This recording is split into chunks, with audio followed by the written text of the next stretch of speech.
Hello everyone, this is Prabha Singh. M muse music star theory में आप सभी का स्वागत है। आज हम इस वीडियो में डिस्कस करने वाले हैं टीजीटी और पीजीटी के टॉपिक कुछ जो कि आपके एग्ज़ाम के लिए बहुत इंपॉर्टेंट होने वाले हैं। आई होप कि आपको इससे बहुत हेल्प मिल जाएगी, थोड़ा सा आइडिया हो जाएगा किस टाइप के क्वेश्चंस बनते हैं। तो मैंने इस वीडियो में डिस्कस करने की कोशिश की है पीजीटी के लिए स्पेशली। देखो, सबसे पहले हम बात करते हैं अनुवादी स्वरों के बारे में। अनुवादी स्वर क्या है कि वादी और संवादी को छोड़कर जो शब्द नियमित स्वरों को शब्द आते हैं जो उनको अनुवादी स्वर कहते हैं। अनुवादी स्वर को क्या बोला गया है? सेवक बोला गया है। और वादी को क्या बोला गया है? राजा बोला गया है। उदाहरण के लिए भैरवी राग में क्या है? वादी और संवादी क्या है? मध्यम और षडज है। उसके अलावा जो जितने भी स्वर होंगे वो क्या होंगे? अनुवादी होंगे। और बाकी यमन में भी देख लो आप, गानी होते हैं वादी संवादी। उसके अलावा जितने भी स्वर होंगे वो क्या होंगे? अनुवादी। और खमाज में भी क्या होता है? गंधार और निषाद होता है। उसके अलावा कितने होंगे उसके सारे? वो अनुवादी। और हाँ, विवादी स्वर का आप इतना याद रखना, विवादी स्वर वो होते हैं जो कि राग में बिल्कुल ही वर्जित होते हैं। जैसे कि अगर राग यमन है, यमन में माँ शुद्ध जो है वो बिल्कुल वर्जित है, तो वो उसका क्या बन जाएगा? विवादी स्वर बन जाएगा। अभी देखो, ये थोड़ी सी राग है मारू बिहाग। मारू बिहाग आपके उसमें है सिलेबस में, तो मारू बिहाग का ठाठ हम क्या बताएंगे? कल्याण है। और इसकी टाइमिंग क्या है? रात्रि का द्वितीय पहर है। जाति इसकी क्या आती है? ओढ़ संपूर्ण आती है, क्योंकि इसके आरोह में रेदा वर्जित होता है। और अगर मान लो पूछ लें कि आरोह में मारू बिहाग में वर्जित स्वर मतलब विवादी स्वर कौन सा है, तो आरोह में रेधा आप मेंशन करोगे। ठीक है, आरोह में रेधा जो स्वर है वो वर्जित माना जाएगा, यानी कि वो विवादी स्वर माना जाएगा सिर्फ आरोह में, नोट अवरोह में। और इस राग के वादी समाधि स्वरों में ना मतभेद में देखने को मिलता है। कोई इसको गनी बोलता है, कि कोई कहते हैं कि षडज, कोई कहता है कि पंचम, और इसका षडज है। देखो, इसका पंचम षडज तो हो ही नहीं सकता। क्यों नहीं हो सकता? क्योंकि आपको पता है कल्याण थाट का है, और कल्याण में क्या है? गंधार और निषाद का होता है। वादी और संवादी गंधार निषाद होता है, तो इसलिए आप इसका आइडिया लगाओ गंधार निषाद आएगा, क्योंकि उसके अलावा एग्जामिनर किसको मानता है हम नहीं जानते।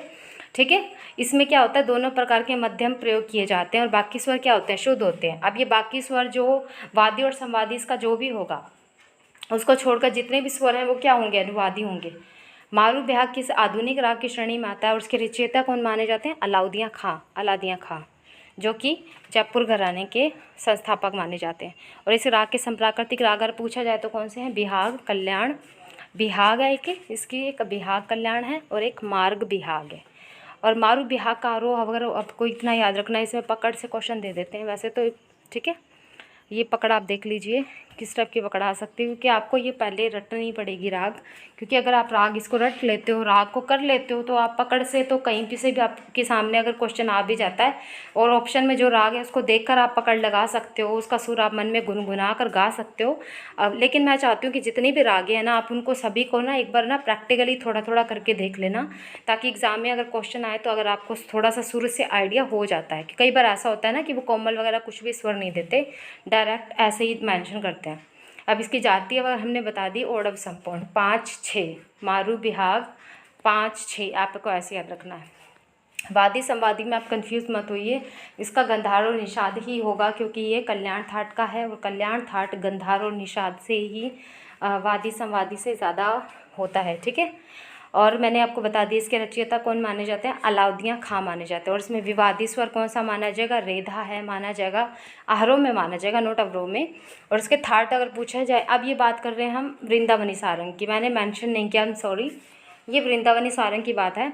अब इसका देखो, जितनी भी सारंग अंग की रागें हैं ना, ज़्यादातर मोस्टली उनका ना थाट काफ़ी ही है। तो वृंदा ने कॉफ़ी पी, आपको इसको ऐसे याद कर लेना। और जाति इसकी कैसे पूछे? कि वृंदा ने 5-5 कप कॉफ़ी पी। और इसका वादी और संवादी क्या? रेपा है। और नीसा रेमा पानीसा, और रेमा परे मरे, इसकी टाइप की संगति इसमें ज़्यादा देखने को मिलती है। और टाइमिंग इसका दोपहर है, कि आप देखोगे वृंदावन में दोपहर में भी बहुत अच्छा टाइम होता है। वृंदावन में दोपहर में भी बहुत अच्छा समय होता है। और इसकी संप्राकृतिक राग अगर पूछी जाए तो सुरमलार है। इसको खमाज थाट वगैरह से कुछ नहीं माना है, इसको सिर्फ काफ़ी थाट से माना है। और इसके न्यास के स्वर अगर इसमें हम देखे जाएँ तो सारेपा है। तो इसके बारे में थोड़ा सा याद रख लेना, रेपा, मारे, नीसा रेमा पा, ठीक है, पनीसा, लाइक दिस, ये सारी चीज़ें पकड़ हैं इसकी, कहीं से भी क्वेश्चन दे सकते हैं। और सारंग के हमें और कौन कौन से प्रकार देखने को मिलते हैं? शुद्ध सारंग देखने को मिलता है, मियाँ की सारंग देखने को मिलता है, बड़ा हंस की सारंग देखने को मिलता है, सामंत सारंग देखने को मिलता है। ठीक है, इसके अलावा क्या होता है, शुद्ध और अवरोह में कोमल निषाद का प्रयोग होता है, ठीक है, आपको पता ही है ये भी। और अगर मैं पूछूं इसमें क्वेश्चन कि भाई राग वृंदावनी सारंग में विवादी स्वर कौन से हैं, तो आप बताओगे कौन से, आप सोचिए कौन से इस टाइम पे, अगर आपको पता है तो मैं बता दूं, इसमें रे ग और धा है विवादी स्वर, क्योंकि आपको पता है नीसा रेमा पनीसा की संगति होती है इसमें, और सानी पामा रेमा रेसा, लाइक दिस होता, ऐसे होता है। और तो इसमें ग और धा नहीं होता, तो ग और धा को हम क्या बोलेंगे, विवादी बोलेंगे। अनुवादी हम किसको बोलेंगे, रे पा तो क्या है, वादी और संवादी है, बाकी स्वर उसके अलावा क्या होंगे, अनुवादी होंगे। अगर आपसे पूछा जाए क्वेश्चन में कि मतलब राग वृंदावनी सारंग में अनुवादी स्वर कौन सा है, तो अगर आपको वो दे दें, ग दे दें, तो आप उसको अनुवादी नहीं करोगे, क्योंकि उसमें गा तो यूज़ ही नहीं हो रहा ना।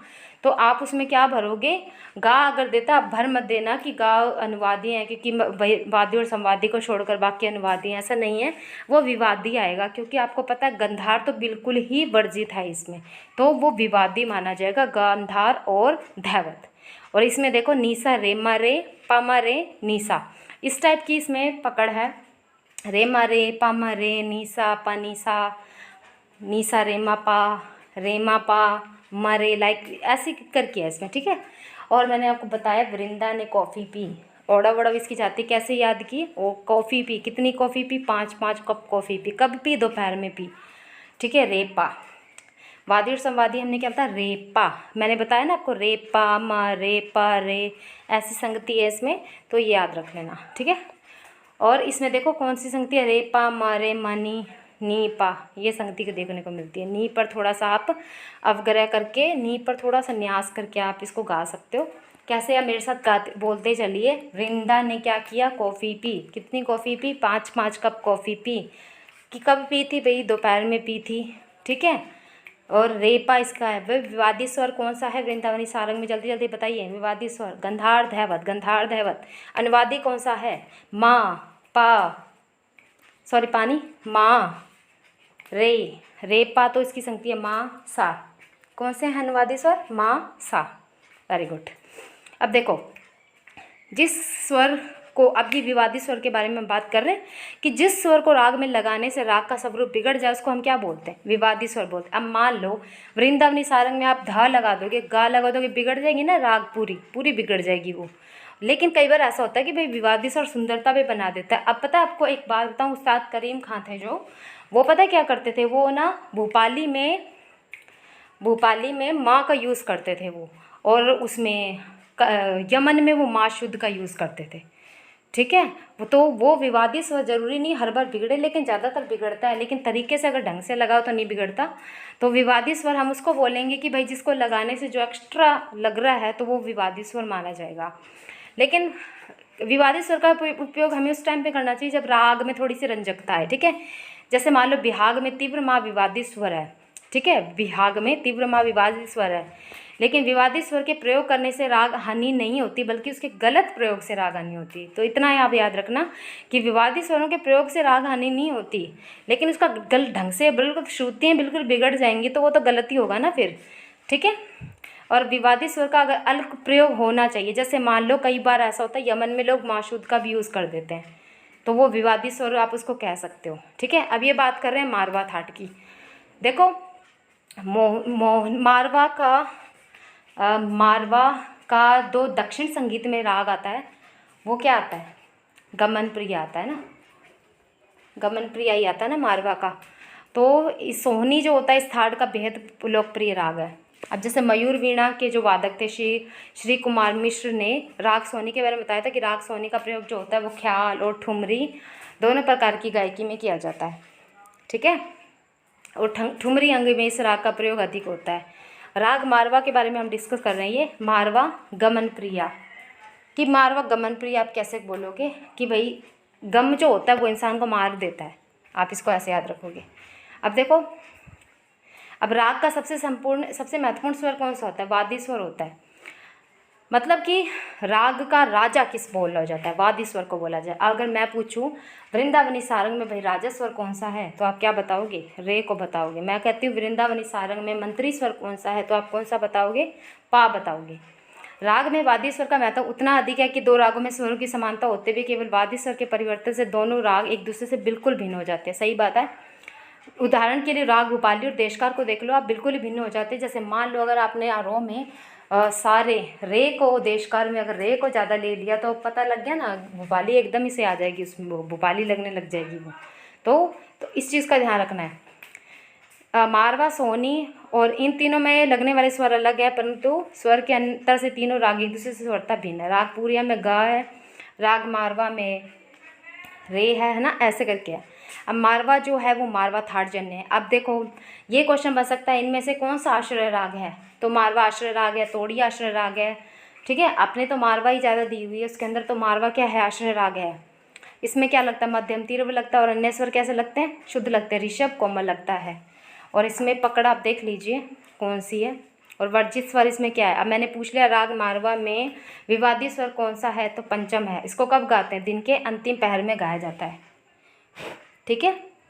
अब देखो वादी समाधि इसका क्या है, रेधा। वादी समाधि इसका क्या है, मारवा का रेधा। और जाति कैसे है, शाड़व शाड़व। 6 लोगों ने मारा, ऐसे कर सकते हो, 6 लोगों ने मारा। अब हम बात करते हैं संगीत रत्नाकर ग्रंथ की थोड़ी सी। देखो शारंगदेव का संगीत रत्नाकर ग्रंथ जो है वो 13वीं शताब्दी का माना जाता है। ये 12वीं शताब्दी के पूर्वार्ध में, लेकिन लिखा 13वीं शताब्दी में गया था। इसमें क्या है, संगीत से लेकर नृत्य तक का सबका वर्णन है इसमें।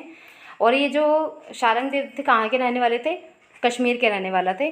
और दक्षिण भारत के देवगिरी जो थे वो देवगिरी राजा सिंह के ये राजश्री थे, शारंगी संगीत विद्वान थे। और यहीं पर उन्होंने अपने प्रसिद्ध ग्रंथ किसकी रचना की, संगीत रत्नाकर की रचना की। यही क्वेश्चन पहले पूछा जाता है, सप्ताध्यायी किसे कहा जाता है भाई, संगीत रत्नाकर को कहा जाता है। संगीत रत्नाकर कब लिखा गया भाई, 13वीं शताब्दी में लिखा गया था। इसके ग्रंथ कितने हैं, इसमें 7 अध्याय हैं। कौन कौन से हैं, स्वराध्याय, राग विवेकाध्याय, रागाध्याय भी बोल सकते हो आप इसको, राग विवेकाध्याय बात एक ही है, प्रकीर्णाध्याय, प्रबंधाध्याय, तालाध्याय, वाद्याध्याय, नर्तनाध्याय। मैं आपको इसमें ये संगीत रत्नाकर ग्रंथ ऐसा पढ़ाने वाली हूँ कि इससे बाहर तो आपका क्वेश्चन जा ही नहीं सकता। टीजीटी का कर रहे हो ना, ये तो आराम से निकाल लोगे अगर क्वेश्चन शारंगदेव का आता है। बाकी यूजीसी नेट वाले जो बच्चे हैं उनके लिए भी इम्पोर्टेंट है, कोई दिक्कत नहीं है। इसमें सारा मैं संगीत रत्नाकर, ये ज़्यादातर मैंने संगीत रत्नाकर और होबल का संगीत परिजात है जो उससे लिया है। अब मैं इसमें आपसे क्वेश्चन पूछती हूँ भाई, तालाध्याय कौन सा है, 5वां है। स्वराध्याय कौन सा अध्याय है, पहला है। रागाध्याय कौन सा है, दूसरा है। अब देखो रागा स्वराध्याय है पहला अध्याय, इसको इसमें क्या किया गया है, इसको 8 प्रकरणों में बांटा गया है इन्होंने, यानी स्वराध्याय के भी 8 प्रकरण है। और इसमें जो स्वराध्याय का पहला प्रकरण मिलता है उसका नाम क्या है, पदार्थ संग्रह, जिसके अंतर्गत सबसे पहले इन्होंने क्या किया, शिव की स्तुति की है मंगलाचरण के बाद द्वारा की है। और पूरे ग्रंथ का उद्देश्य क्या है, पदार्थ संग्रह किया है। इस प्रकरण में हमें क्या देखने को मिलता है, 28 श्लोक, और इस प्रकार का नाम भी क्या है, पदार्थ संग्रह है। ये स्वराध्याय के 8 प्रकरणों के बारे में हम डिस्कस कर रहे हैं कि इसके भी अंदर 8 अध्याय हैं। प्रकरण आपको पता ही है, अध्यायों को ही बोला जाता है। उसके अलावा ये नाद, कुल, रस प्रकरण ये है अलग, ठीक है। इसमें क्या बताएं, 12 विकृत स्वर बताएं। आपको पता ही है शारंगदेव ने 12 विकृत स्वर बताए हैं, है ना, 7 शुद्ध 5 विकृत। उसके अलावा वादी संवादी नहीं, आपको पता है शारंगदेव ने 19 माने हैं, 12 नहीं माने, 19 माने हैं। 12 उन्होंने विकृत स्वर माने और 7 शुद्ध माने, ठीक है। वादी संवादी, 4 भेद, स्वर, श्रुति, जाति आदि का इसमें निरूपण किया गया है। लेकिन जब हमारा क्वेश्चन आएगा कि वादी संवादी के बारे में किस में बताया गया, तो आप स्वराध्यायी मेंशन करोगे, उसमें ये चीज़ें नहीं देंगे। मैं तो आपको जस्ट याद करने के लिए बता रही हूँ। और उसके बाद इसका तीसरा आता है ग्राम, मूर्छना, क्रम, तान। इसमें 3 ग्रामों के लक्षण दिए हैं, 3 ग्राम के देवता और ऋतु का टाइम बताया है मैंने। उसके अलावा स्वराध्याय का चौथा अध्याय जो आता है वो वर्ण अलंकार प्रकरण है। इस प्रकरण में क्या किया इन्होंने, वर्ण का लक्षण, उसके 4 भेद, अलंकार का लक्षण, उसके 4 प्रकार, अलंकार आरोही, अवरोही, स्थायी, संचारी, इनके लक्षण बताए हैं वर्ण अलंकार में। ये किसका है, स्वराध्याय का ही है। और 7वां प्रकरण इन्होंने क्या बताया है, छठा हो गया।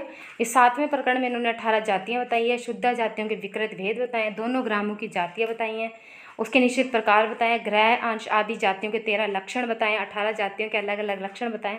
और हाँ, एक याद रखना, शारंगदेव ने विकृत, वादी और समाधि स्वरों की दूरी 8 और 12 मानी है, जबकि भरत, मतंग, इन सब ने कितनी मानी है, 9, 13। इतना याद रखना, शारंगदेव ने वादी और समाधि स्वरों के बीच की दूरी कितनी मानी है, 8 और 12। और इसका 8वां अध्याय था गिनती प्रकरण। ये स्वराध्याय के बारे में बात कर रहे हैं। इन्होंने 7 प्रकार के कृपाल, 4 प्रकार की गीति, मागधी इत्यादि के बारे में बताया। अब इन्होंने जातियों के विकृत भेद, तीनों ग्रामों की जातियाँ, सब कुछ बताया इसमें, ठीक है। 7वां प्रकरण मैंने आपको बता दिया, 18 जातियाँ बताइए, शुद्ध जातियों के विकृत भेद। ये किस में आ रहे हैं सारे?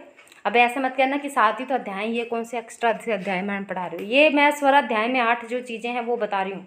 स्वराध्याय के भी 8 प्रकरण है, और गिनती प्रकरण में क्या है, 7 प्रकार के कपाल, 4 प्रकार की गीति। लेकिन जब क्वेश्चन आएगा तो आप स्वराध्याय भरोगे। दूसरा आता हमारा राग विवेकाध्याय।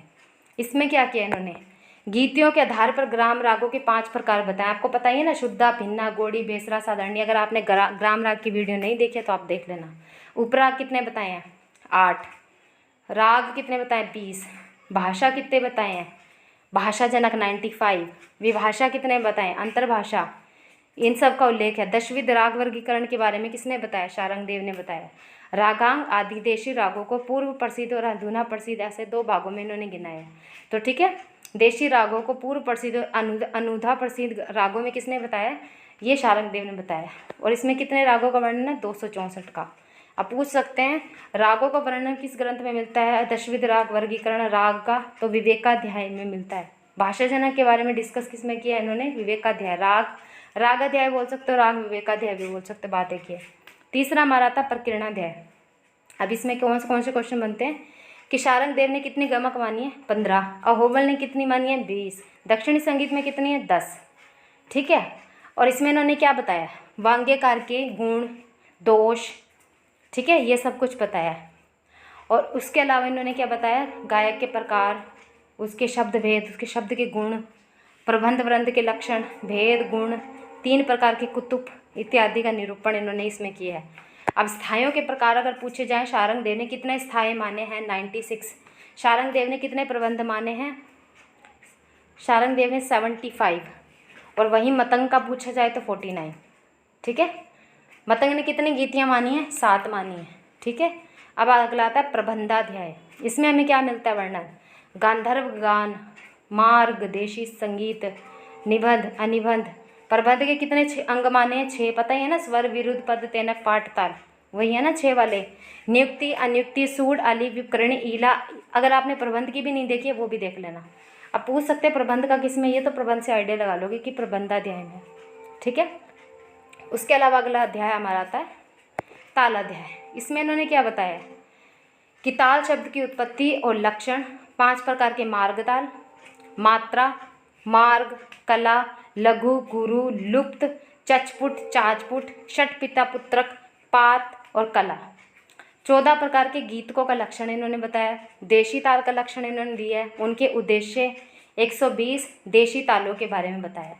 रागों के बारे में पूछा जाए तो कितनी है? 264। और देशी तालों के बारे में पूछा जाए तो 120। देशी ताल कितनी है? 120।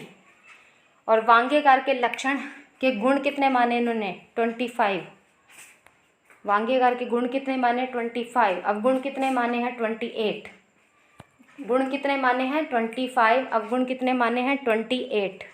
देशी ताल 120। किस में मिलता है वर्णन? तालाध्याय में। रागों के बारे में 264 रागों का वर्णन किससे मिलता है? रागाध्याय में। उसके बाद हमारा आता है वाद्याध्याय। इसमें क्या है? 4 प्रकार के वाद्य उन्होंने बताए। कौन से? तत्, अवनद, सुशीर और घन। वीणा वादन की तकनीक बताई है। वंशी व उसके भेद बताए हैं, जैसे मुरली, काहल, सुरंगा, शंख, ये क्या है? सारे सुशीर वाद्य हैं। अवनद वाद्यों में क्या बताया? पाठ, सोलट। अब ये ना, आप ये अवनद वाद्य जो दिए ना याद कर लेना, कई बार क्वेश्चन दे देते। पाठ कौन सा वाद्य है? सोलट कौन सा वाद्य है? हस्तपाठ कौन सा वाद्य है? तो कौन सा? ये अवनद है। सुरंगा कौन सा वाद्य है? वंशी वाद्य है, यानी कि सुशीर वाद्य है। अब देखो ये क्वेश्चन बन सकता है वीणा वादन की। अब इसमें सारे इंस्ट्रूमेंट के नाम है तो वाद्याध्याय से आप आइडिया लगा सकते हो कि वाद्याध्याय की बात हो रही है। सारे इंस्ट्रूमेंट के नाम है इसमें, तो वाद्याध्याय की बात हो रही है। इसमें कोई ज़्यादा वो टाइम नहीं है। घंटा, आपको पता है घनवाद्य है ना, घंटा घनवाद्य। और एक जल तरंग आता है ना, वो भी घनवाद्य है। मंजीरा घनवाद्य है। ठीक है, क्योंकि इसमें चमड़े चमड़े का कुछ यूज़ तो नहीं होता, तो जो एक्स्ट्रा से होते हैं वो कौन से हो जाते हैं। अच्छा, 264 रागें मानी है। अब देखो इन्होंने नर्तन अध्याय क्या है ये, इसमें उन्होंने अंग प्रत्यंग 108 करण। अब ये पूछे करण कितने माने? 108। अंगहार, रेचक, चारी, देशी, मार्गी, मंडल, देशी, लास्य, अंग अभ्यास के लिए इन्होंने निर्देश दिए हैं। नर्तन अध्याय में इन्होंने क्या क्या दिया है? चारी, रेचक, देशी, मार्गी, मंडल, देशी, लास्य अंग। लास्य अंग जो कि मणिपुरी नृत्य में आता है ना, तांडव और लास्य। मणिपुरी नृत्य जो था वो रविंद्रनाथ टैगोर ने उसको ज़्यादा प्रचार प्रसार किया था। तो ठीक है, ये समझ आया ना। इसमें से क्वेश्चन देखो कितने सारे बन गए इसमें से क्वेश्चन। कितनी रागें मानी है? 264 मानी है। करण कितने माने हैं? 108 माने हैं। किसमें उल्लेख मिलता है? नर्तन अध्याय में मिलता है। नर्तन अध्याय कौन सा है? 7वां है। पहला अध्याय कौन सा है? स्वराध्याय। दूसरा कौन सा है? रागाध्याय। तीसरा कौन सा है? अब बताओ, ठीक है। क्वेश्चन इस टाइप के बनेंगे, इसमें सीक्वेंस नहीं देते, इसमें तो सीधे सीधे आपको देंगे। आपको बस पूछ रहे हैं देशी ताले कितनी मानी है? 120। रागे कितनी मानी है? 264। ओके। वांगीकार के गुण कितने माने? 25। अवगुण कितने माने? 28। इनके विकृत स्वर कितने? 12। शुद्ध स्वर कितने? 7। टोटल स्वर कितने? 19। उसके अलावा संगीत रत्नाकर में अंत में 5 परिशिष्ट और हैं। पहले परिशिष्ट में हमें क्या मिलता है? भाषा, विभाषा आदि रागों के नाम। दूसरे परिशिष्ट में हमें क्या मिलता है? सप्त स्वरों का विस्तार। ये अपने को नहीं देखना इतना, भाषा विभाषा परिशिष्ट नहीं पूछेंगे, सिर्फ आपको याद रखना। मैं तो नॉलेज के लिए दे रही हूँ कि आपको वही कोई संगीत रत्नाकर के बारे में पूछे तो कम से कम ढंग से तो समझाओ उसको, ठीक है। उसके अलावा इतना आप याद रख लेना, परिशिष्ट शिष्ट ये सारी चीज़ें याद रख लेना आप, इम्पोर्टेंट है। और भाषा विभाषा उपराग कितने माने हैं? शारंगदेव ने 8। दशविध राग वर्गीकरण के बारे में किसने बताया है? शारंगदेव ने। रागांग राग वर्गीकरण के बारे में किसने बताया? नारायण मोरेश्वर खरे ने, ठीक है। और माधवाचार्य ने किसके बारे में बताया था? बताओगे आप कमेंट में। माधवाचार्य ने किसके बारे में बताया था? ऐसा ही है कोई, गीतियों के आधार पर मतंग ने बताया, ठीक है। अब ये है मतंग का थोड़ा सा। मतंग ने क्या किया? वैदिक और लौकिक 2 प्रकार के संगीत का वर्णन किया। अब ये क्वेश्चन बन सकता है, वैदिक और लौकिक प्रकार के संगीत का वर्णन किसने किया है? तो मतंग ने किया। आर्थिक, गाचिक और सामिक, ये क्या है? सप्त स्वर आपको पता है वैदिक काल के है ना। सामिक 3 होता है, आर्थिक 1, आर्चिक 1, गाथिक में 2 होते हैं पर्सन। इसमें 7 मार्गी और 7 देशी स्वरों का वर्णन है। अब पूछ सकते हैं ना 7 मार्गी स्वर कितने माने? 7। देशी स्वर कितने माने? 7, ठीक है। नारदी शिक्षा का इसमें शास्त्रीय विषय सामगान था। इस समय भक्ति और संगीत से मिली जुली धार्मिक भावना के संयोग से संगीत का श्रेष्ठ प्रचार हुआ। अब सबसे पहले मतंग के क्वेश्चन कौन कौन से बनते हैं देखते हैं। पहला क्वेश्चन तो यही है, प्रबंध कितने माने? 49। राग शब्द का उल्लेख सबसे पहले किसने किया? मतंग ने। द्वादश मूर्छनावाद के बारे में किसने बताया? मतंग ने। मतंग की मूर्छना का क्रम क्या था? अवरोहात्मक, ठीक है। अब हम बात करते हैं अहोबल के संगीत परिजात के बारे में। ये वाला संगीत परिजात जो अहोबल का है, इससे रिलेटेड जो भी इंपॉर्टेंट क्वेश्चन बनेंगे वो सारे इस वीडियो में डिस्कस करेंगे। और इनके स्वरों के नाम आप याद कर लेना, क्योंकि शारंगदेव ने विकृत माने वो इतने ज़्यादा नहीं पूछे जाएंगे। तो देखो संगीत रत्ना का संगीत परिजात का सबसे पहला तो क्वेश्चन ये आता है, कब लिखा गया? 1650 में लिखा गया था, नहीं सॉरी 17वीं शताब्दी में लिखा गया था। ये दक्षिण के थे, ये ब्राह्मण थे, ये पंडित अहोबल। इनके पिता का नाम क्या था? कृष्ण, श्री कृष्ण। उत्तर की ओर आए और उत्तरी संगीत का उन्होंने अध्ययन किया। धनबड़ नामक नगर में वहाँ के राजा ने इनको सम्मानित किया था। धनबड़ नामक नगर में वहाँ के राजा ने इनको सम्मानित किया था। यहाँ धनबड़ में रहकर इन्होंने क्या किया था? लोचन कवि के ग्रंथों का अध्ययन किया था। क्वेश्चन बन सकता है लोचन कवि के ग्रंथों का अध्ययन किसने किया था? और संगीत परिजात नामक ग्रंथ की रचना कब हुई? 1650 में हुई। और ये क्या है? इस ग्रंथ का 1724 में किसने किया था अनुवाद फारसी में? दीनानाथ ने। अब सन भी पूछ सकते हैं किस सन में किया था, तो 1724 में किया था। कौन सी लैंग्वेज में किया था? फारसी में किया था। किसने किया था? पंडित दीनानाथ ने किया था। संगीत परिजात ग्रंथ कब लिखा गया? 1650 में। और इस ग्रंथ का फारसी में अनुवाद कब हुआ था? 1724 में। सो ये इंपॉर्टेंट क्वेश्चंस इसमें से बन रहे हैं। आगे हम वो डिस्कस करते हैं क्या क्या बन सकता है इसमें से। इसमें और आता है अहोबल के ग्रंथ में 5 अध्याय माने जाते हैं। मंगलाचरण के बाद से इन्होंने 5 माने हैं। पहला स्वर प्रकरण माना है, स्वर विस्तार प्रकरण माना है, गमक प्रकरण माना है, स्वर प्रकरण माना है। 2 बार हो गया। ये 5 अध्याय हैं। मंगलाचरण के बाद 5 अध्याय हैं, ठीक है। स्वर प्रकरण, स्वर विस्तार प्रकरण, गमक प्रकरण, समय प्रकरण और मूर्छना प्रकरण। ये अहोबल ने माने 5। मंगलाचरण के बाद इनके 5 अध्याय आते हैं। कौन कौन से? स्वर प्रकरण, स्वर विस्तार प्रकरण, गमक प्रकरण, समय प्रकरण और मूर्छना प्रकरण। अब एक एक करके हम सारा डिस्कस करेंगे। कौन समय प्रकरण क्या है, गमक प्रकरण क्या है, ये सारा कुछ डिस्कस करेंगे। और ये जो है आपके एग्ज़ाम के लिए इम्पोर्टेंट काफ़ी रहेगा। तो हम स्टार्ट करते हैं, एक एक करके सारा कुछ बताऊंगी। क्वेश्चन आप ना एक नोटबुक ले लीजिए और साथ में नोट डाउन करते चलिए, क्योंकि शायद आपको समझ आ जाए। अब ये देखो, मंगलाचरण में इन्होंने क्या बताया है, मार्गिश और देशी संगीत का भेद बताकर 22 नाड़ियों से नाद की उत्पत्ति बताइए। अब ये क्वेश्चन बन सकता है, 22 नाड़ियों से नाद की उत्पत्ति किसने मानी है? तो ये किसने मानी है? अहोबल ने। अब मंगलाचरण में इन्होंने क्या क्या दिया है? श्रुति की व्याख्या इन्होंने की है, और श्रुति की व्याख्या इन्होंने की है। और स्वर प्रकरण में इन्होंने क्या बताया? दीप्ता, आयता, करुणा, मृदु, मध्या को समझाया इन्होंने। ये क्या चीज़ है? ये श्रुति की 5 जाति हैं, आपको पता है ना। ये श्रुति की 5 जातियों पे भी वीडियो बनाई है, वो भी देख सकते हो आप। सारा कुछ है इसमें, टीजीटी और पीजीटी का। और इन्होंने 5 जातियाँ बताई है, उनके तीव्र, तीव्रता, तीव्रतम जैसे वेद बताए। वादी, संवादी, अनुवादी, विवादी की व्याख्या की है। स्वरों की जातियाँ बताई है। 7 स्वरों के रंग बताए हैं। स्वरों की जन्म भूमि के दीप बताए। षड्ज का आपको पता है, सफ़ेद रंग बताया है ना, वो उसके हिसाब से बताया। शांत की गंभीर जो होगा उसका थोड़ा सा डार्क होगा, इस हिसाब से बताया। 7 स्वरों के उनके देवता बताए हैं, ठीक है, देवताओं के नाम भी उन्होंने बताए हैं। और 7 स्वरों का नवरसों में वर्गीकरण, नवरस पे भी वीडियो बनाई हुई है मैंने कि 7 स्वरों के रस कौन से होते हैं। और 3 ग्राम मूर्छनाएं तथा उनके भेदों का। अब 3 ग्राम इन्होंने ही माने, कि इन्होंने माने अहोबल ने। कौन कौन से होते हैं? षड्ज ग्राम, मध्यम ग्राम और गंधार ग्राम। गंधार ग्राम जो होता है उसको निषाद ग्राम भी बोला जाता है, और गंधार ग्राम को स्वर्गवासी गंधार भी बोला जाता है, क्योंकि ये बोला जाता है कि पहले जो देवता वगैरह होते थे वही इसको करते थे। तो इतना याद रखना, इसमें 7 स्वरों का नवरसों में वर्गीकरण इन्होंने बताया। उसके बाद आता है, पंडित अहोबल जी ने इस ग्रंथ में अलंकारों के कई प्रकार बताए। आपको पता है, कई बार क्वेश्चन पूछ सकते हैं कि अहोबल ने स्थायी वर्ण के अलंकार कितने माने? 7 माने। अवरोही वर्ण के पूछ लेंगे तो कितने बताओगे आप? 12। संचारी वर्ण के अलंकार पूछे जाएँ तो 25 आते हैं। इस प्रकार उन्होंने टोटल कितने बताए? 69 अलंकार बताए। ये क्वेश्चन इंपॉर्टेंट है, अलंकार कितने बताए हैं? 69 बताए हैं, ठीक है। और भी बताए हैं, आप देख लेना थोड़ा सा, मैं बता देती हूँ आइडिया से आपको। और इसमें इन्होंने 125 रागें बताई है, 125 रागें बताई हैं। और इसके मंगलाचरण के बाद 5 अध्याय हैं। स्वर प्रकरण, स्वर विस्तार प्रकरण, गमक प्रकरण, समय प्रकरण, मूर्छना प्रकरण। और इन्होंने 14 तो इन्होंने तीव्र कोमल स्वर माने हैं, और 8 इन्होंने विकृत स्वर माने हैं। उसके अलावा 7 इन्होंने शुद्ध स्वर माने हैं। अगर विकृत स्वर पूछे जाए तो विकृत स्वर इन्होंने कितने माने? 22 माने हैं। और शुद्ध स्वर अगर पूछे जाए तो कितने बताओगे आप? 7 माने हैं।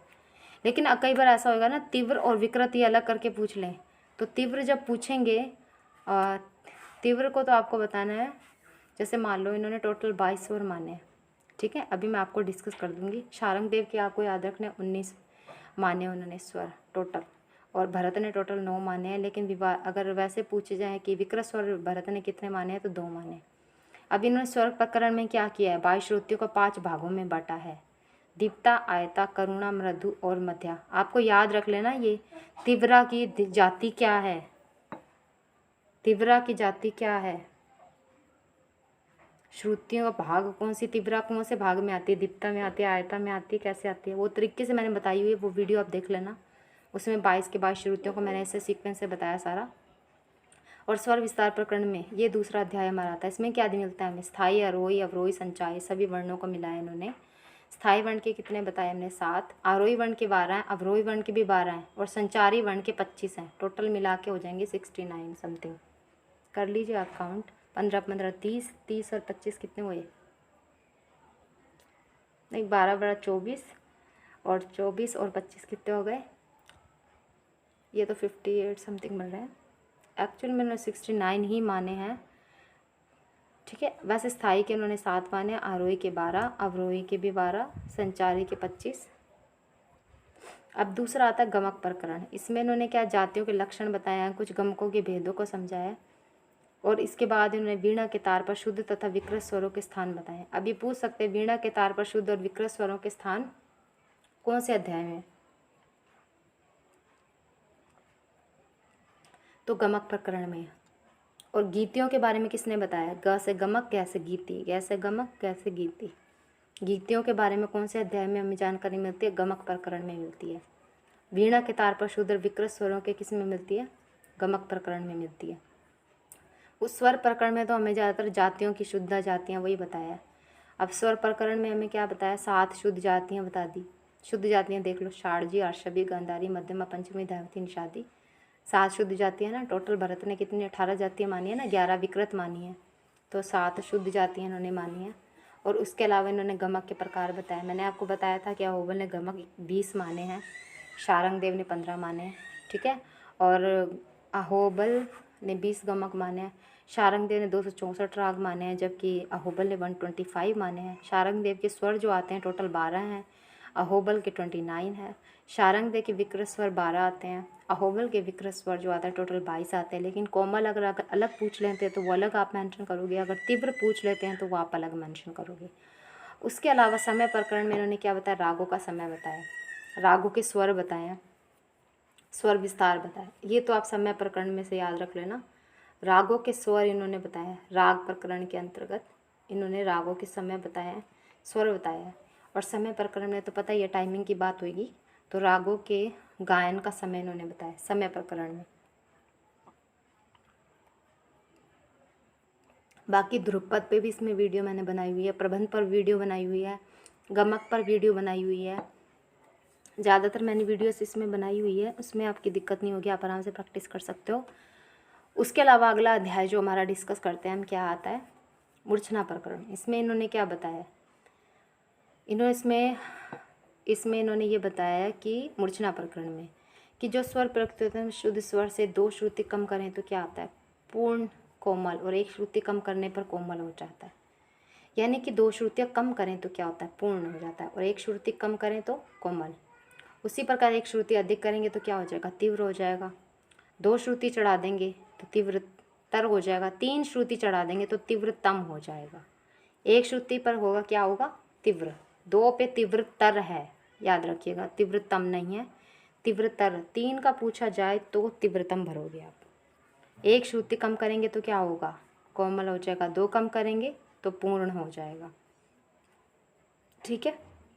और मूर्छना के प्रकार जो होते हैं वो 4 होते हैं, पूर्वा, षाण्वा, ओढ़वी, साधारणित, है ना। और 8 इन्होंने, ये देखो मैंने बोला था ना कि टोटल इन्होंने विकृत स्वर जो माने 22 माने हैं। अब देखो कोमल स्वर जो है इन्होंने माने 8, उसके अलावा तीव्र जो है वो 14 माने हैं। वैसे विकृत स्वरों का अगर पूछा जाता है, क्योंकि हमारे विकृत में हम तो तीव्र को भी ऐड करते हैं ना, तीव्र अलग थोड़ी उन्हें बताते हैं, उस हिसाब से हम 5 बताते हैं। लेकिन अगर ये कोमल स्वर पूछे जाएंगे ना तो टोटल आप 22 ही मेंशन करोगे।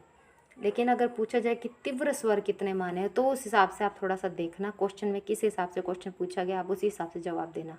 8 इन्होंने कोमल स्वर माने, पूर्व ऋषभ, कोमल ऋषभ, पूर्व गंधार, कोमल गंधार, पूर्ण दैवत, कोमल दैवत, है ना। हर श्रुतियों का मेंशन किया इन्होंने, तीव्र, तीव्रतर, उस हिसाब से इन्होंने बनाए हैं। ये एक एक श्रुति को इन्होंने मेंशन करा है। अब संगीत पदार्थ में 5 अध्याय मैंने बता दिए, और इसमें अगर श्लोक पूछे जाएँ तो कितने हैं? 500 है। कब लिखा गया था संगीत परिजात ग्रंथ? 1650 में। लेकिन शताब्दी पूछ जाओगे तो 17वीं शताब्दी है, कहीं 16वीं शताब्दी मत भर देना, ठीक है, 17वीं शताब्दी में।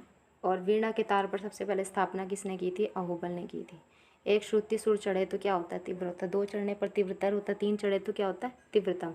वही 1 श्रुति कम हो जाए तो पूर्ण कोमल, 2 श्रुति कम हो जाए तो पूर्ण। अब देखो अमीर खुसरो के बारे में बात कर लेते हैं। अमीर खुसरो पे भी वीडियो बनाई हुई है, वहाँ जाके विजिट कर सकते हो। अमीर खुसरो के गुरु जो पूछे जाते हैं निज़ामुद्दीन औलिया पूछे जाते हैं। इनका जन्म कब हुआ था? 1253। पिता अगर पूछे जाए तो सैफुद्दीन मोहम्मद है, इतना नहीं पूछेंगे। और हाँ, इनकी एक राग आती है, इनकी रागें जो सरपर्दा, उशाक, एक और थी भूल गई मैं एटलीस्ट इस पे। और सरपर्दा राग अगर पूछा जाए तो कौन सी? थाट में, तो बिलावल में, आप इतना याद रखना। अब ये जो अमीर खुसरो थे इनको काफ़ी सारी उपाधियाँ मिली थी। इनको क्या बोला गया था? उर्दू साहित्य का पिता बोला जाता था, हिंद का तोता बोला जाता था, तूतीय हिंद बोला जाता था, भारत की आवाज़ बोला जाता था। इनको हिंद का तोता इसलिए बोला जाता था क्योंकि ये जो थे ना ज़्यादातर चीज़ें अपनी हिंदी में लिखते थे। आप जानते हो ये थे तो मुसलमान थे ना, लेकिन लिखने में ये ज़्यादा हिंदी का यूज़ करते थे, इसलिए इनको बहुत अपमानित किया गया था इस बात के लिए कि ये हिंदी का यूज़ ज़्यादा करते हैं, उर्दू का नहीं करते। तो इस हिसाब से इनको हिंद का तोता बोला गया था। आपको पता है गज़ल, कव्वाली, रुबाई, ख़याल, तराना, इन सब में ये एक्सपर्ट थे, है ना। और अगर पूछा जाए तो ये किसके दरबार में थे? अलाउद्दीन खिलजी के दरबार में थे, अलाउद्दीन खिलजी के दरबार में। ज़्यादातर तो क्वेश्चन इनके रागों से पूछा जाता है। कौन सी राग इन्होंने करी थी? सरपर्दा, उशाक, एक और थी यार मैं भूल गई, सॉरी। सरपर्दा थी, उशाक थी। और सरपर्दा का अगर थाट पूछा जाए तो बता दीजिएगा, बिलावल है उसका थाट। और ठीक है, 1253 ईस्वी में इन्होंने वो जन्म इनका हुआ था। और इनका पूरा नाम जो था अब उल हसन उड यामीन, इतना बड़ा नाम था। बोलो, इनको कोई बुलाता होगा तो ऐसे बुलाता होगा इतना बड़ा नाम लेके। इनका जन्म जो हुआ था उत्तर प्रदेश के पटियाली नामक स्थान पे हुआ था। उनकी डेथ जब हुई थी 1325 में हुई थी। और कहाँ हुई थी? दिल्ली में हुई थी। और इनके काफ़ी सारे ग्रंथ भी हैं, वो मैंने अमीर खुसरो की जो जीवनी है उसमें सारा कुछ मेंशन किया हुआ है, आप वहाँ जाके देख सकते हो। इसमें थोड़ा सा टॉपिक वाइज डिस्कशन कर रही थी, मैं सोचा आपका एग्ज़ाम आ रहा है नज़दीक तो उस हिसाब से। अब इनको एक उपाधि दी गई थी अमीर खुसरो को। किसने दी थी? इनके गुरु थे ना जो निज़ामुद्दीन औलिया, इन्होंने इनको उपाधि दी थी तुर्कल्ला। तुर्कल्ला यह उपाधि दी गई थी इनको, अमीर खुसरो को। ठीक है, किसने दी थी? निज़ामुद्दीन औलिया ने। लेकिन अगर ये इनके गुरु थे, लेकिन अगर पूछा जाए किसके दरबार में थे, किसके समय में थे, तो अलाउद्दीन खिलजी के टाइम में थे ये। अब थोड़ा सा बनारस घराने के बारे में बात कर लेते हैं। बनारस घराना तबले का जो पूछा जाता है वो उसमें तो वो थे राम सहाय। लेकिन बनारस घराने में ठुमरी वुमरी सब कुछ देखने को मिलता है। चार पट की गायकी के लिए प्रसिद्ध है। क्यों प्रसिद्ध है चार पट की गायकी? इसलिए से बोला जाता है क्योंकि इसमें ध्रुपद, धमार, ख्याल, ठुमरी, टप्पा चारों में महारत हासिल है इस घराने के गायकों को। ठीक है, पद्म भूषण जो है किशन महाराज, शांता प्रसाद मिश्र, पंडित शांता प्रसाद मिश्र, सितारा देवी, ये सारे जो हैं कई बड़े नाम जो इनके आते हैं। ये तबला वादक है, हालांकि किशन महाराज तो तबला वादक है। किशन महाराज, शांता प्रसाद, गुदई महाराज है इनका नाम जो, ये सारे तबला वादक हैं। चार पट की गायकी के लिए प्रसिद्ध है ये। तबले का घराना भी है, ये गायकी का भी है। और इसके अलावा शहनाई के उस्ताद जो है भारत रत्न प्राप्त बिस्मिल्लाह खान ने दुनिया भर में शहनाई के सुरों से क्या किया है? बनारस के संगीत को पहुँचाया है। कहाँ तक? लंदन तक। लंदन तक पहुँचाया इन्होंने बनारस घराने को। ठीक है, इतना याद रखना। और बनारस घराने के अगर वैसे पूछे जाए ना कि कौन है, तो संस्थापक तबले के तो राम सहाय पूछ पाएंगे। राम सहाय फील करोगे आप। हिंदुस्तानी शास्त्रीय संगीत के प्रसिद्ध घरानों में इसको गिना जाता है। इस घराने का महत्वपूर्ण योगदान है। उत्तर प्रदेश का बनारस घराना जयपुर घराने के समकालीन माना गया है।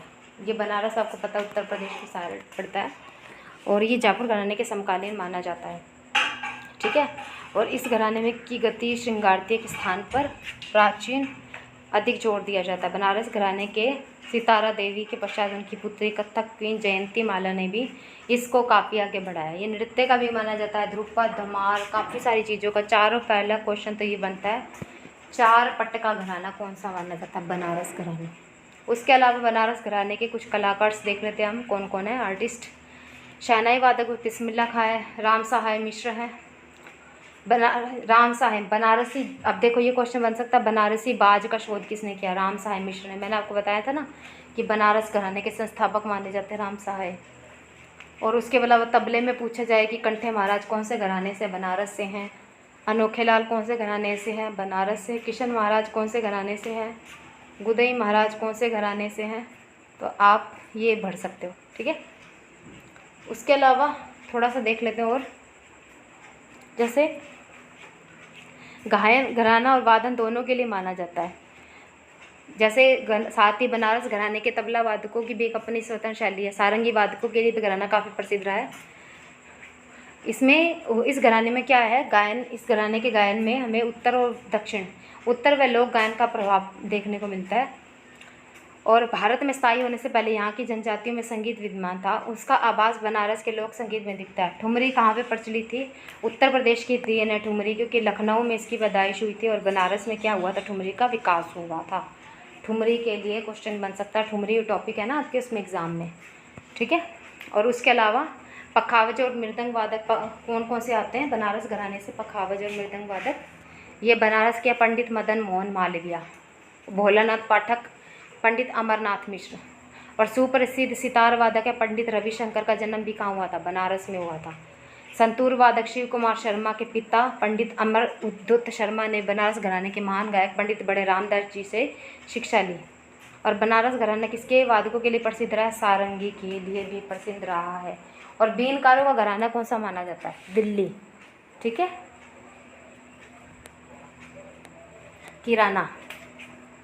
किराना घराना में मैंने बड़ा अच्छा से एक्सप्लेन किया, आप किराना घराना की वीडियो भी देख सकते हो। और अगर आप में से किसी का भी टीजीटी या पीजीटी में सिलेक्शन होता है तो प्लीज़ आप ज़रूर कमेंट में बताना कि कितने लोगों को मेरी वीडियो देखकर काफ़ी अच्छा मोटिव मिला और कितने लोगों को ये चीज़ें पसंद आ रही है। प्लीज़ कमेंट करके बताया तो करो थोड़ा सा। आप लोग तो कुछ भी नहीं बोलते, देख देख के चले जाते हो। व्यूज़ इतने होते हैं लेकिन लाइक बिल्कुल भी नहीं करते हो आप लोग। मैं आप लोगों के लिए 3-3 4-4 घंटे वेस्ट करती हूँ, आप लोगों के लिए 4-4 घंटे बनाना, इसको करना, फिर इसको रिकॉर्ड करना, फिर इसको वो करना, कितनी मेहनत करती हूँ, लेकिन आप लोगों को तो लाइक करने में बहुत जोर आता है। ठीक है, प्लीज़ ज़रूर लाइक करना। हनुमान प्रसाद मिश्र जो हैं ये भी माने जाते हैं गोपाल मिश्र, नारायण विनायक, बनारसी ठुमरी और ख्याल गायन की शिक्षा पद्धति ठुमरी। अब रसूलन बाई, बड़ी मोती बाई, सिद्धेश्वरी देवरी सारी कहाँ की हैं? गिरिजा देवी कहाँ की हैं? ये बनारस घराने के हैं। अभी देखो मेरा गला भी बैठ गया बोल बोल के। ख्याल गायन में कौन कौन है? पंडित बड़े रामदास जी, छोटे रामदास जी, महादेव प्रसाद मिश्र, राजन साजन मिश्र। राजन साजन मिश्र का मेरे से किसी ने क्वेश्चन पूछा था, जन्म पूछा था, पता नहीं मुझसे क्या कुछ पूछा था उन्होंने, याद नहीं आ रहा मुझे। चलो कोई बात नहीं, अगर घराना पूछा जाए तो आप भर देना बनारस घराने से हैं। बाकी इनका जन्म वगैरह का तो यार आप पढ़ोगे थोड़ा, वो तो आप भी पढ़ोगे, मैं तो आपको आइडिया दे सकती हूँ किस टाइप के क्वेश्चंस बनते हैं, आपको तो पढ़ना ही पड़ेगा। ठीक है। ठुमरी कहाँ हुई थी वैसे फेमस? लखनऊ में, लेकिन इसको ज़्यादा प्रसिद्धि कहाँ मिली? बनारस में। और आपको पता है कथक का घराना भी माना जाता है लखनऊ। अगर ये वीडियो आपको पसंद आई है तो प्लीज़ इसको लाइक भी करना। ठीक है। मैंने शारंगदेव का संगीत रत्ना का ग्रंथ इसमें बहुत अच्छे से समझाया है। क्वेश्चंस हम करेंगे आपके एग्ज़ाम से 1-2 दिन पहले करेंगे। बाकी आप क्वेश्चंस की पीडीएफ ले सकते हो। अब तक तो 10-15 जने ले चुके हैं मुझसे और उनको काफ़ी अच्छा रिजल्ट भी मिल रहा है। अब थोड़ा सा गद्य के बारे में बात कर लेते हैं। मसीद खानी गद्य का आविष्कार किसने किया? मसीद खान ने। ये किसके टाइम में थे? अमीर खुसरो के टाइम में। अब पूछा जाता है कि मसीद खानी गद्य किस ताल में बजाई जाती है? विलंबित ताल में। और ये मसीद खानी गद्य को और क्या बोला जाता है? पश्चिमी बाज। ठीक है। ये इसमें ध्रुपद के नोम तो मलाप के समान है। इसके अलाप की गति कैसे धीरे धीरे बढ़ाई जाती है? और ये किससे शुरू होती है? 12वीं मात्रा से शुरू होती है। दिर दा रा दा रा दिर, ये ना। इसमें क्या होता है? मीड़, सूत, गमद आदि खूब प्रयोग करते हैं। इसको पश्चिमी बाज और दिल्ली बाज भी कहते हैं। क्वेश्चन तो ज़्यादातर यहीं से बनता है। कौन सी मात्रा से शुरू होता है? 12वीं से शुरू होता है। किस ताल में होता है? 3 ताल में होता है। कहाँ पर फेमस क्या बोला जाता है इसको? और पश्चिमी बाज बोला जाता है। और क्या बोला जाता है? दिल्ली बाज बोला जाता है। पूर्वी बाज को रजाखानी बाज बोला जाता है। और इस बाज के बारे में भी हम कभी डिस्कस करेंगे फुर्सत में, अभी तो थोड़ा सा आइडिया दे देती हूँ। और ये है रजाखानी बाज। इसके कौन है? रजा खां। अब देखो मसीद खानी गद्य किस में बजाती है? बसीद खानी नाम देख लो आप कितना बड़ा है। उसी तरीके से विलंबित नाम भी कितना बड़ा है। रजा खानी अक्षर 2 हैं और द्रुत में भी अक्षर कितने होते हैं? 2। पूर्वी में 2, पश्चिमी मसीद खानी पश्चिमी 4-4, उसमें देखो कितने बड़े बड़े अक्षर है, तो आप आइडिया लगा लो। रजा खानी गद्य कौन सी में है? द्रुत लय में। मसीद खानी किस में है? विलंबित लय में। मसीद खानी गद्य को क्या बोलते हैं? पश्चिमी बाज और दिल्ली बाज। रजा खानी गद्य को क्या बोलते हैं? पूर्वी बाज। ठीक है। इसमें आवश्यकता अनुसार अलग अलग बोल प्रयोग किए जाते हैं। इसमें क्या बजाया जाता है? तैयारी के साथ तोड़े बजाए जाते हैं और अंत में झाला विभिन्न प्रकार बजाकर गद्य समाप्त करते हैं। पूर्वी, हाँ, इसको लखनऊ बाज बोलते हैं। ठीक है। रजा खानी बाज को क्या बोलते हैं? अब पूछ सकते हैं लखनऊ बाज किसको बोला जाता है? रजा खानी बाज को बोला जाता है। दिल्ली बाज किसको बोला जाता है? मसीद खानी बाज को बोला जाता है। अब थोड़ा सा तान के बारे में डिस्कस करते हैं कि तानें क्या होती हैं। ये तान वाला टॉपिक आपको टिपिकल लगता है। गमक का मैंने एक, ये जो पीजीटी वाले बच्चे हैं ना, ये एक बार टीजीटी वाली वीडियो देख लेना, उसमें गमक वाला टॉपिक है। उसमें काफ़ी सारे टॉपिक मैंने समझाए जो आपके पीजीटी के लिए भी हैं। अब देखो तान शब्द क्या है? तान शब्द किससे लिया गया? तन से लिया गया, जिसका अर्थ क्या होता है? खींचना या तानना। ठीक है। और जिसमें स्वरों के समूह को खींचकर प्रस्तुत किया जाता है। इस प्रकार से हम यह भी कह सकते हैं कि राग में लगने वाले स्वरों को विभिन्न ढंग से जब प्रस्तुत करते हैं, राग विस्तार करने को क्या बोलते हैं? तान कहते हैं। वैसे वर्तमान में 2 तानों प्रकार कौन कौन से देखने को मिलते हैं हमें? बोलतान और स्वरतान। बोलतान और स्वरतान 2 देखने को मिलते हैं ना वर्तमान में। ज़्यादा ये थोड़ी देखने को मिलते हैं अचरक की तान की, उसकी तान नहीं है।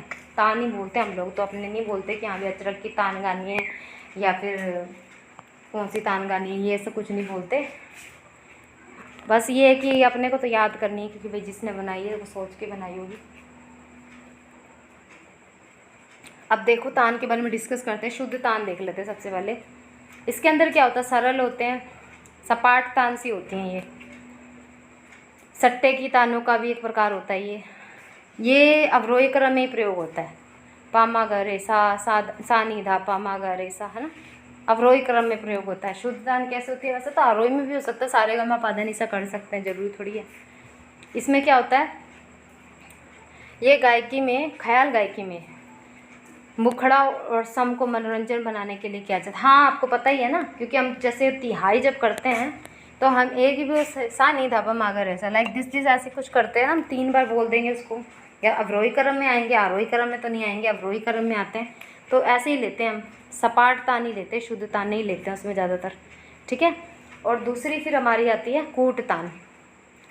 इस प्रकार की तानों में क्या होता है? सरलता व क्रम देखने को मिलते हैं, बल्कि इसमें स्वरों का फेर बदल दिखाई देता है। शुद्ध और वक्र तानों का मिश्रण इसमें रहता है। कूट तान में क्या होता है? जैसे ग मा ध मा ध मा, गा मा धा मा धा मा, है ना, मतलब वक्र तानों का मिश्रण देखने को मिलता है। वक्र तानों का मिश्रण किसमें देखने को मिलता है? कूट तान में। वक्र तान का मिश्रण किसमें देखने को मिलता है? कूट तान में। याद रख लेगा ये तो क्वेश्चन, ठीक है। और उसके अलावा अगली आती है हमारी वक्र तान। अब इसमें क्या होता है? अलंकारी हो या वक्र अलंकारी हो, इसके रचना गायक के गायन वादन की कल्पना पर निर्भर करती है। लेकिन इन्हें सारे गा रे गा मा पा, इसको आरोही और अवरोही दोनों क्रम में बजाया जाता है। वक्रतान जो होते हैं, ये वक्रतान तो मुझे किसी भी एंगल से नहीं लग रही, सारे गा रे गा मा पा, लेकिन मेंशन ऐसा है तो फिर ओबियसली चलो आप थोड़ा बहुत अपने तरीके से भी पढ़ते रहिए। मैं तो आपको बता देती हूँ कि भाई कौन सी ताने हैं, सारे गा रे गा मा पा, ये तो इन्होंने बोली है। उसके अलावा गमक पर भी मैंने एक वीडियो बना दी थी, गमक वाला टॉपिक भी उसमें समझा दिया था मैंने। गमक का भी क्वेश्चन आपका कहीं से बाहर नहीं जाएगा, ज़्यादा अच्छा बताया उसमें मैंने। वक्र ताने भी आ जाता है क्वेश्चन, वैसे सिंपल से आते हैं, ज़्यादा नहीं आते। मिश्र तान क्या होती हैं कि कुछ भी डाल देते हैं, शूद्र और कुट तानों के मिश्रित रूप को मिश्रित तान कहते हैं। जैसे सारे मापा धापा मापा, मतलब मिला दिया ना इन्होंने, ऐसे कूट सा बना दिया इसको। अलंकारिक तार, ये देखो अलंकारिक तान थी जिसको हम वक्र तान बोल रहे थे ना, वो गलती से टाइप हो गया है। अलंकारिक तान है ये, अलंकारिक तान है सारे गा रे गा मा पा, यानी 3-3 का लेते हैं। और अचरक की तान जो होती है उसमें 4-4 के सर्कल लेते हैं हम, 4-4 के ग्रुप लेते हैं अचरक की तान में। अलंकारिक तान में हम कितने के लेते हैं? 3-3 के लेते हैं। मिश्र तान में आपको देख के आइडिया हो ही जाएगा यार, क्योंकि उसमें उल्टे पुल्टे से शब्द दिए होंगे इधर उधर से, धा को कहाँ लगा दिया, माँ को कहाँ लगा दिया, तो उस हिसाब से अलग अलग शब्द दिए होंगे, आप आराम से कर सकते हो उसको देख के, ठीक है। और उसके अलावा अगली हमारी आती है अचरक तान। अब देख लो इसमें 2-2 अचरक तान में 2-2 होते हैं। जैसे 2 स्वर एक से बोले जाते हैं, सा सा रे रे गा गा मा पा पा धा धा, ये क्या है? अचरक की तान है। अचरक की तान, अचरक की तान कैसे याद रख के? अदरक से याद कर लो यार 2 रुपये में अदरक मिल जाती है ना, मिल जाती थी यार पहले, अब तो नहीं मिलती। अचरक की तान को कैसे करोगे? 2 रुपये में अदरक वक्रतान इसमें कैसा होता है? ये कूट तान के समान होती है, लेकिन ये वक्र है अर्थात टेढ़ी है, इसकी चाल सीधी नहीं होती। मतलब इसमें वक्रतान में क्या होता है? स्वरों का कोई भी क्रम लगा देते हैं वक्रतान में, कि स्वर को कोई भी इधर उधर लगा देंगे। जैसे रे को पहले लगा देंगे, गा को बाद में लगा देंगे, फिर धा को लगा देंगे पहले, फिर पा को लगा देंगे बाद में, तो वक्रतान इसको बोलेंगे। क्योंकि स्वरों का इसमें क्रम जो होता है वो उल्टा पुल्टा होता है, इधर उधर कहीं भी कोई भी स्वर लगा सकते हैं। और अगली जो हमारी आती है तान, अगली जो तान का प्रकार आता है वो आता है लड़ंत तान। अब देखो इसमें कैसे लड़ने वाली बात हो रही है, जैसे नीसा रे रे रे रे नीदा सा, है ना, लड़ने वाली बात हो रही है ना इसमें, इसको लड़ंत तान बोलते हैं। और ये वाली ना तान सबसे बेस्ट सी लगती है देखने में, नीसा नीसा रे रे नीदा नीदा सा सा, ऐसे बड़ी बड़ी सी है, अच्छी लग रही है देखने में। लड़ंत तान बोलेंगे इसको, क्या बोलेंगे? लड़ंत तान। अच्छी है ये क्वेश्चन सारे। अगर आपको पसंद आए तो प्लीज़ कमेंट करके बता देना मुझे, माय डियर स्टूडेंट्स। उसके अलावा सपाट तान, इसमें पता तेज़ी से जाते हैं। अब देखो मैंने क्या बताया था, अचरक तान, अलंकारिक तान में कितने थे? 3 स्वर थे। वक्र तान में कैसे था कि भाई सा को ले लिया, रे को पहले ले लिया, गा को ले लिया। अचरक तान में कितने थे? 2 थे। मैंने क्या बताया था, अदरक कितने में मिलती है? 2 रुपये में मिलती है। सपाट तान में आप 4 ले लो, सपाट तान में 4। शुद्ध तान में क्या, सिंपल से जाएंगे, और ज़्यादातर शुद्ध तान में कौन से होती है? अवरोही क्रम में होता है।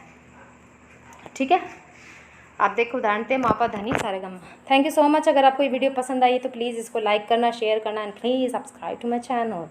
Thank you so much.